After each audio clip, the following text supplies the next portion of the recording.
नमस्कार, आदाब, सत श्री अकाल और अस्सलाम वालेकुम। मैं हूं मोहम्मद अहमद काज़मी, लेकर आया हूं आपका पसंदीदा कार्यक्रम आपके रूबरू। आजकल इमरजेंसी के बारे में बहुत कुछ बातें हो रही हैं। अभी हाल ही में प्रधानमंत्री नरेंद्र मोदी ने इमरजेंसी के जो जियाले थे, जो इंदिरा गांधी के खिलाफ आवाज उठाने वाले थे, उनको बड़ी इज्जत के साथ याद किया है और उन्होंने कहा है कि देश पर उनका बड़ा एहसान है। ये बहुत ही दिलचस्प बात इसलिए भी है कि उनकी अपोजिशन पार्टी कांग्रेस है, इसलिए इस सरकार ने इमरजेंसी को हर साल उसकी बरसी मनाने का प्रोग्राम बनाया है। अभी हाल ही में ऐसे बहुत से वाकयात हैं जो एनआरसी सीएए के खिलाफ जो प्रोटेस्ट कर रहे थे, उनके खिलाफ मुकदमे दर्ज हुए हैं। पूरे मुल्क में हजारों लोग गिरफ्तार किए जा चुके। आज मेरे साथ खास मेहमान हैं नागपुर से शब्बीर अहमद विद्रोही साहब। आपके बारे में मैं बता दूं कि विद्रोही साहब के नाम में ये जो विद्रोही लगा, वो एक उसी इमरजेंसी के वाकये से जुड़ा हुआ है। उस वक्त आपने इमरजेंसी के खिलाफ आवाज उठाई, उसमें एक मुकदमा चला देशद्रोह का, और उसके बाद वो उन्होंने अपने नाम के साथ ही विद्रोही लगा लिया। तो ये इतना नजदीक से उस इमरजेंसी को जानते हैं और आज के हालात भी जानते हैं। इस वक्त नेशनलिस्ट कांग्रेस पार्टी एनसीपी के अल्पसंख्यक विभाग के अध्यक्ष हैं राष्ट्रीय सतह पर, और उन्होंने वो भी हालात देखे हैं और आज के भी हालात उनके सामने हैं। शब्बीर अहमद विद्रोही साहब, आपका वेलकम है मीडिया स्टार वर्ल्ड में। आप बताइए कि अब जो हालात हैं, और आपने अपने नाम के साथ विद्रोही लगाया और उसके बाद में फिर कांग्रेस में भी आ गए, और इस वक्त नेशनलिस्ट कांग्रेस पार्टी जो कांग्रेस का ही हिस्सा रहा है, उसमें एक ओहदे पर भी मौजूद हैं आप। आज के विद्रोह में जो जिस तरह से बताया जा रहा है और उस वक्त के विद्रोह में क्या फर्क आप महसूस करते हैं? पहले तो मैं आपके दर्शकों को नमस्ते करते हुए, अस्सलाम करते हुए, आदाब करते हुए अपने बात को शुरू करता हूं।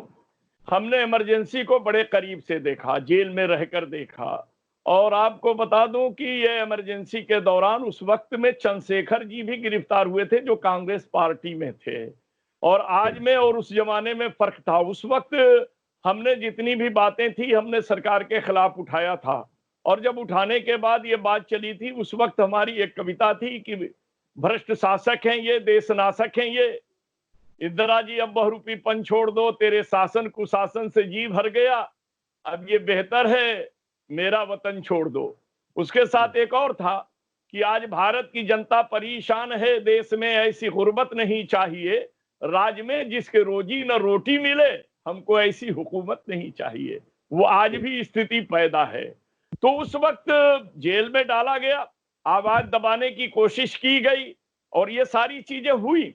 लेकिन आज उस वक्त इंसान के दिल में डर नहीं था, और आज इंसान के दिल में डर बैठा दिया गया है। भले जेल में न बैठाया गया हो, डर बैठा दिया गया है। और ये डर इस तरह का हो गया है कि दो हिस्सों में समाज को बांट दिया है। पहली चीज आपको बता दूं कि पहला डर ये है कि लोग कहते हैं अरे कौन बोलेगा, ये आजकल जो है जो सरकार के खिलाफ बोलता है वो देशद्रोही कहा जाता है, देशद्रोही कहा जाता है। लोग उसको तंज कसने लगते हैं, उनके ऊपर पर ताने तिसने करने लगते हैं। और दूसरा वर्ग ये कहता है कि भाई पत्थर पर का मारना चोखो तीर निशाए। जब संवेदनशील सरकार हो तो ये बात की जाए, ये सरकार पत्थर दिल है, और इस पर अगर हम चोट भी करने जाएं तो हमारे तीर की नोक नुकसान होगी। और ये सोच करके बुद्धिजीवी वर्ग अपने आप को चुप किए हुए बैठा है। और मेरा ये मानना है कि खामोशी जो है वो देश को खतरे में डाल रही है, और जो बैठे हुए लोग हैं वो वास्तविकता से मुंह चुराने लगे हैं, सच्चाई से भागने लगे हैं। हम आज, आपने कहा, मैं कभी कांग्रेस में नहीं गया था। आपको बता दूं 2004 में शरद राव मजदूर नेता थे, हम जॉर्ज फर्नांडीज के साथ में मजदूर नेताओं के साथ काम कर रहे थे। एचएमकेपी थी, फिर एचएमएस में मर्जिंग हुई, तो हमारे शरद राव जो बंबई के मजदूर नेता थे, उनके साथ हम लोग शरद पवार में गए, यानी एनसीपी बन चुकी थी 1999 में। कांग्रेस से देखिए, हमारे लिए आज भी देखिए भाजपा में 50% से ज्यादा एमपी जो है वो कांग्रेस से भागे हुए हैं। तो विचार और व्यवहार ये अलग चीज होती है। हमारी सरकार से कोई दुश्मनी नहीं है, विचारों का तालमेल नहीं है। नारा है सबका साथ सबका विकास, लेकिन यहाँ केवल एक वर्ग का विकास भी वर्ग का भी नहीं हो रहा है, उनके खास लोगों का हो रहा है। सबके साथ से तो ये नहीं है।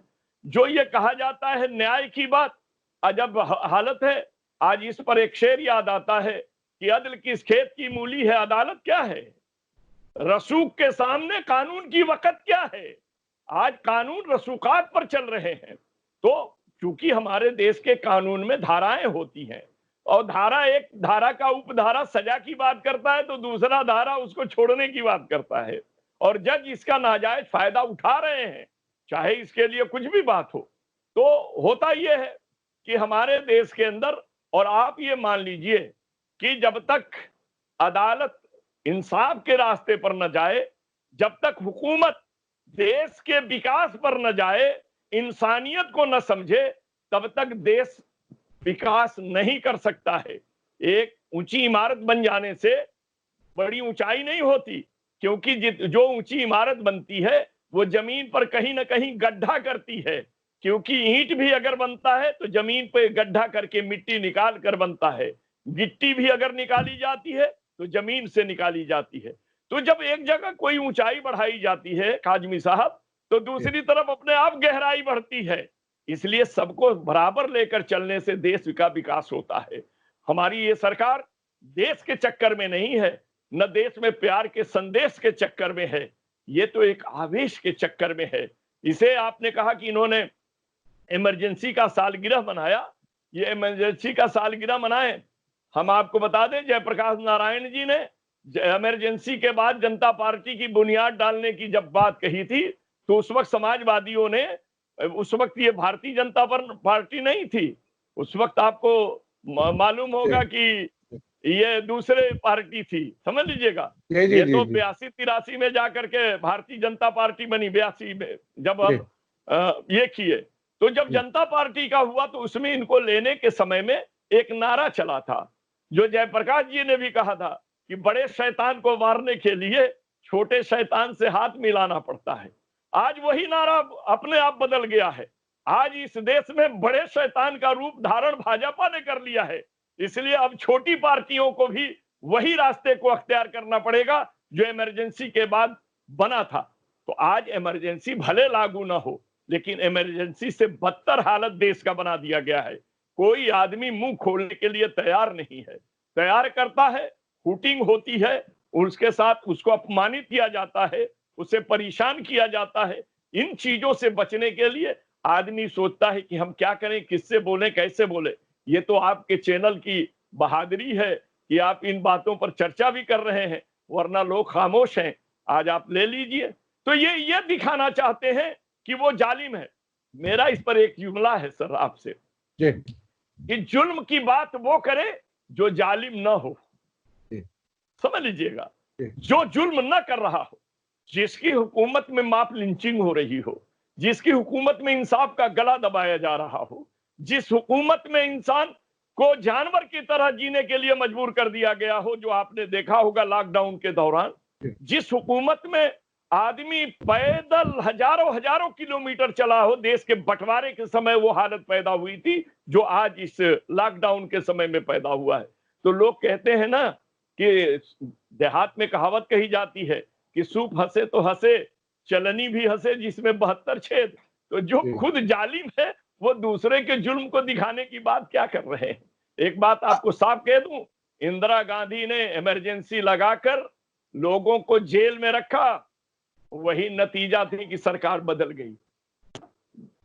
इंदिरा गांधी की सरकार बदली, लेकिन इमरजेंसी के दौरान जनता के अंदर बड़ी बात आई थी। आपको मालूम है, हर अधिकारी टाइम से जाता था, हर चीज बड़े सही से मिलता था, एक भय पैदा था। लेकिन इस जो अघोषित इमरजेंसी है जो आजकल का, इसमें जनता भी भयभीत है, नेता भी भयभीत है, न कोई चीज का टाइम टेबल है। यहाँ केवल मोदी भक्ति चलाई जा रही है। राष्ट्र भक्ति पैदा करने का अगर काम नहीं होगा तो ये देश आगे नहीं बढ़ सकता है। अच्छा विद्रोही साहब, एक बात बताइए कि ये आपने मजदूरों का आंदोलन, आपने बताया कि उसमें आप थे, और एक लंबा अरसा है जो आपने तजर्बा किया है। एक जमाने में मुझे भी याद है जब कभी पेट्रोल पर, डीजल पर 1 रुपया बढ़ जाता था तो पूरे मुल्क में बहुत प्रोटेस्ट होते थे, हंगामा होता था। अब मुसलसल पैसा बढ़ रहा है और ऐसी हालत में बढ़ रहा है जब इंटरनेशनल मार्केट में कम है। अगर इंटरनेशनल मार्केट में महंगा हो और यहाँ भी महंगा हो जाए तो शायद कोई ऐतराज करने के हालत में नहीं होता, लेकिन दुनिया भर में तेल सस्ता है, मार्केट डाउन है, शिकायत है बहुत सी जगहों पर ऑयल प्रोडक्शन रोकने की बात सोची जा रही है। ऐसी हालत में यहाँ मुसलसल कीमतें बढ़ रही हैं, लेकिन कहीं से कोई उस तरह से आवाज नहीं आ रही, क्योंकि अब सिर्फ पेट्रोल तक की बात नहीं है, डीजल भी पेट्रोल से ऊपर जा रहा है। तो इसमें महंगाई फिर और बढ़ेगी, फिर मुसीबतें बढ़ेंगी। एक तरफ बेरोजगारी, दूसरी तरफ बाजार बंद, मार्केट बंद, सब कुछ बंद, और इसमें ये महंगाई का सिलसिला। आपको इसमें क्या लगता है, क्यों कहीं से कोई आवाज नहीं आ रही? आवाज आनी चाहिए या नहीं आनी चाहिए, आपको क्या लगता है? देखिए, आवाज मुंह में जुबान है, आवाज तो आनी चाहिए, लेकिन आपको एक बात बता दें कि मानसिकता बननी चाहिए। किसी भी चीज के बारे में बात करने के लिए अपनी एक मानसिकता बननी चाहिए। इस देश में अभी जो मानसिकता बनी है, जो एक वर्ग में बन चुकी है कि भारत की आजादी के बाद पहली बार कोई हिंदू राष्ट्र बनाने की सोच लेकर प्रधानमंत्री आया है, और यह बात जो है उनके भावनाओं में जो बैठ गई है, उनको ना महंगाई दिखाई दे रहा है, ना अराजकता दिखाई दे रही है, ना वो देश के बारे में सोच पा रहे हैं। वो केवल ये सोच रहे हैं कि पहली बार देश की आजादी के बाद यह व्यक्ति बैठा है। यानी वो जवाहरलाल नेहरू को भी हिंदू नहीं मानने को तैयार है, वो इंदिरा गांधी को भी हिंदू मानने के लिए तैयार नहीं है, देवगौड़ा को भी मानने को तैयार नहीं है, वो मुलायम सिंह, वो क्या नाम है कि बीपी सिंह को भी मानने को तैयार नहीं है। यानी देश में जितने बने, नरसिंहा राव जिनके शासन काल में बाबरी मस्जिद गिराई गई, सोच लीजिएगा, उन्हें भी ये हिंदू मानने के लिए तैयार नहीं है। इनका मानना यह है कि भारत में पहली बार हिंदुओं का रक्षक देश का प्रधानमंत्री बना है, समझ लीजिएगा। अब इस भावना को बदलने के बारे में आपको याद दिला दें, याद कीजिएगा, लोकतंत्र जो है लोक के लिए है, जिसको जमहूरियत कहते हैं, ये लोगों से है, लोगों के लिए है और लोगों के द्वारा बनाई जाती है। लेकिन आज एक व्यक्ति के ऊपर है, आज एक व्यक्ति को ही लोग केंद्र मानकर चल रहे हैं, और ये बात इंदिरा गांधी में भी आखिरी दौर में आ गया था। आपको याद कीजिएगा, उनके यहाँ 2 कैबिनेट बन गए थे, एक किचन कैबिनेट था और एक कैबिनेट थे। जो किचन कैबिनेट में थे, इमरजेंसी के दौरान वही उनकी कान भरते थे, और जो उनसे सही सवाल जवाब करते थे वो इमरजेंसी के दौरान जेल में डाल दिए गए थे। इनके यहाँ वो चीज नहीं है। यहाँ लोगों में घुटन है मगर मुंह खुलता नहीं है, क्योंकि उनको डर है कि वो कहां कर देंगे। मैं एक बात आपको बता दूं, वो भले हमारा नेता, हमारे शहर नागपुर का जो मेंबर ऑफ पार्लियामेंट है, वो भले बताए ना बताए, वो मोदी जी की तारीफ करे, लेकिन उसके चेहरे को देखने से लगता है कि वो कभी कभी सच बोल देता है, इसलिए वो भी उपेक्षित किया जा रहा है। उसके विभाग के बजट घटा दिए जा रहे हैं, उसको जिस तरह से चाहिए उस तरह से सम्मान नहीं मिल रहा है। वो आदमी भले अपनी पार्टी के अनुशासन के आधार पर मोदी जी की तारीफ करे, लेकिन उसकी आत्मा नहीं करती है। ठीक उसी तरीके से मैं ये मानता हूं कि देश की जनता मोदी मोदी चिल्ला जरूर रही है, उनकी आत्मा नहीं चिल्ला रही है, नहीं बोल रही है, क्योंकि चाटुकारिता की इज्जत देख करके कुछ लोग चाटुकार बन चुके हैं। ये चीज तो आपके पत्रकार के लोगों के अंदर भी आ चुकी है, बहुत से इस तरह के हो गए हैं, और बहुत से लोग गूंगे बन गए हैं कि अब बोलेंगे तो कैसे चलेगा। तो ये स्थितियां, परिस्थितियां मानव को दास बना देती हैं, और कभी खुश तो कभी उदास बना देती हैं। अच्छा, एक तरफ इतनी मुश्किलात, हर इंसान तकरीबन एक मुसीबत में महसूस कर रहा है। हर दिन तो उसे डरना है मौत से, वो इस तरह से कैंपेन चला जा रही है। दूसरी तरफ महंगाई, बेरोजगारी, कारोबार में कमी, उसके साथ-साथ ये नफरत का घोल हर दिन। मुझे नहीं लगता कि कोई हिंदू भी ये अगर अगर उसे लगे कि नफरत की वजह से माहौल खराब हो रहा है, तो वो भी अपने आप को सेफ महसूस करता हो, ऐसा मुझे नहीं लगता। जब डर हर तरफ बिठाया जाता हो, ऐसी हालत में देश कैसे तरक्की करेगा? आखिर क्या होगा इसका? कैसे आगे बढ़े? देखिए देखिए काजमी साहब, इस सवाल में सारे सवाल अपने आप आ जाते हैं। देखिए एक बात बताएं, आपने डीजल और इनके दामों की बातें की, आपको एकदम हकीकी बात बता दें कि आज क्या है, डीजल का दाम बढ़ने का मतलब किसान का पानी की सिंचाई भी महंगी होगी, ट्रैक्टर की जोताई भी महंगी होगी, सामान का यातायात भी महंगा होगा। तो एक केवल किसी भी ईंधन का दाम बढ़ा दिया जाता है तो ऑटोमेटिक बाजार में महंगाई अपने आप चली आती है। वो एक हाथी के पैर जैसे है कि उसमें सबके पैर समा जाते हैं। दूसरी चीज भय, मैंने एक इंटरव्यू में आपसे कहा था कि ये भय आरएसएस की देन है, जिसमें मैंने आपसे साफ कहा था कि उनका मानना है कि जब तक मानसिक गुलामी में हम लोगों को ना ला लें, तब तक हम देश को हिंदू राष्ट्र नहीं बना सकेंगे। और उसी के लिए बंस ऑफ ठाट में उन्होंने लिखा था, हैंड टू माउथ, यानी उतना ही दो जीने भर के दो। लेकिन यहाँ आपको मालूम है गरीब के वोट भी ही ट्रांसफर होते हैं, इधर से उधर किसके वोट जाते हैं? गरीब के वोट जाते हैं, किसान के वोट जाते हैं, मजदूर के वोट जाते हैं। तो इन्हें तो आज सताएंगे तो इनका कोई पीठ सुहराएगा। आपने फिल्मों को देखा होगा, फिल्म में हीरोइन को हीरो जो है वो प्यार से फूल देकर नहीं पटाता है, वो गुंडा भेज करके उस पर हमला कराता है और फिर बीच में कूद करके मार करके उसके गिरे हुए बुक को उठा कर दे देता है और उसके बाद उसमें प्यार आ जाता है। इन्होंने भी दो टीम बना ली है, एक टीम सताने के लिए और दूसरी टीम पीठ सुहलाने के लिए। तो इसी तरीके से ये चला रहे हैं, ये ठगों का रास्ता होता है। जैसे मैं आपको एक बात बताऊं, आप इसी में सब बात निकाल लीजिएगा। तो मदारी तमाशा दिखा रहा था, भीड़ इकट्ठा हो गई और उस भीड़ के इकट्ठा होने से वहां एक पॉकेट मार आया और उस पॉकेट मार ने क्या किया कि शोर मचाया कि अपने अपने पॉकेट से होशियार।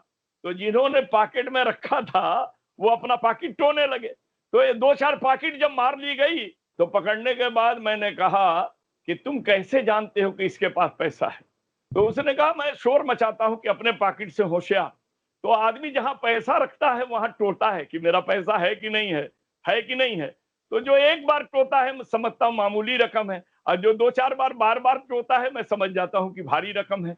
और इसी तरह से ये लोगों को कष्ट दे रही है। जो चिल्लाएगा उसको धीरे से समझा दिया जाएगा और जो नहीं चिल्ला रहा है ये समझ रहे हैं कि वो हमारे साथ है।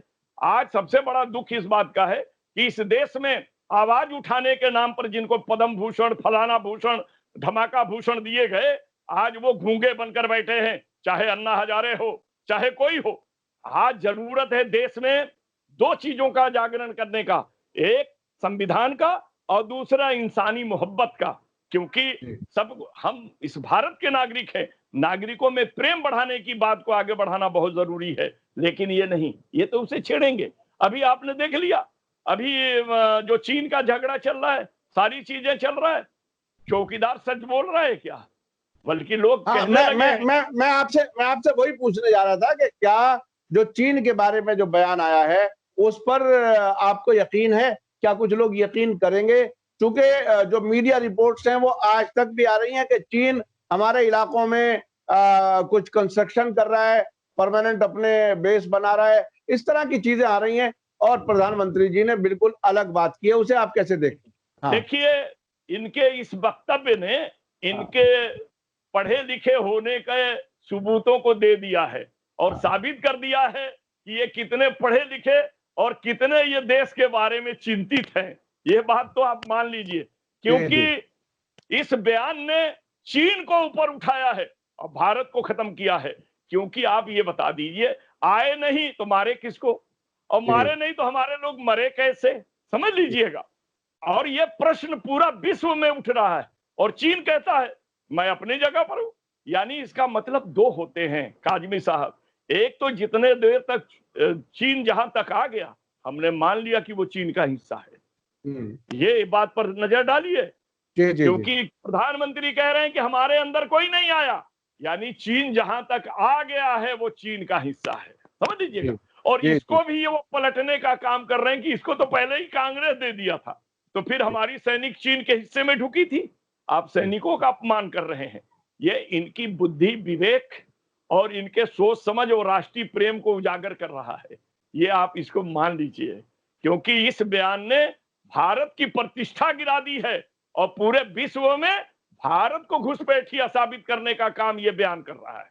जी जी जी जी, बहुत बहुत शुक्रिया शब्बीर अहमद विद्रोही साहब, आपने इमरजेंसी के तजुर्बात के बारे में बताया और आप खुद चूंकि भुक्त भोगी रहे हैं उसका उन तजुर्बात को भी हमने जानने की कोशिश की। और जो अब जिस तरह से कोई भी सवाल करता है तो उस पर मुकदमे लगा दिए जाते हैं, कोई प्रोटेस्ट करता है तो उस पर यूएपीए जैसा आतंकवाद विरोधी कानून लगा दिया जाता है, तो ये बहरहाल गैर मामूली सूरत हाल है। देश के लोगों पर जी, इस पर मैं एक बात कह देना चाहूंगा आपसे कि आप देखिए ये दमन है और दमन अमन को जन्म नहीं देता। खामोशी जो है शांति का सूचक नहीं है, मुस्कुराहट शांति का सूचक है, खिलखिलाकर हंसना शांति का सूचक है, लेकिन दमन अमन का भी हो रहा है। और इसके लिए एक बात आपको बोल दूं, देश की जनता से मेरी एक अपील है, और ये मैं नहीं, बाबा फरीद शकरगंज रहमतुल्लाह अलैह ने एक वाकया में कहा था, जिसको मैं एक शेर में आपके सामने रख दे रहा हूं कि जमीन को भी जब हम दुर्मुस से मारते हैं, दबाते हैं, तो वह सख्त बनती है, और उसी को हम पकाते हैं तो ईंट बनती है। तो उन्होंने क्या कहा था, दब दब के संग बन गई हर दर के वास्ते, और जल जल के ईंट बन गई हर घर के वास्ते। और यहाँ भारत के लोग, अरे तुम दब के और जल के कुछ नहीं बने, सब कुछ लुटा दिया है सिर्फ जर के वास्ते। थोड़े से पैसे के लिए जमीन बेच दोगे, देश बिक जाएगा, और देश बिक रहा है। ये बहुत ही तकलीफदेह बात है। बहरहाल जो बात आपने कही, शेर के जरिए कही, वो उस पर संजीदगी से गौर करने की जरूरत है। और आपने कई अहम मुद्दों पर बात रखी, इसके लिए हम आपके शुक्रगुजार हैं। हम फिर आपको किसी वक्त जहमत देंगे, आपसे फिर बात करेंगे, अपने दर्शकों से फिर मिलवाएंगे। इसी के साथ मुझे दीजिए इजाजत। धन्यवाद, शुक्रिया। जय भारत, जय हिंद। जय हिंद।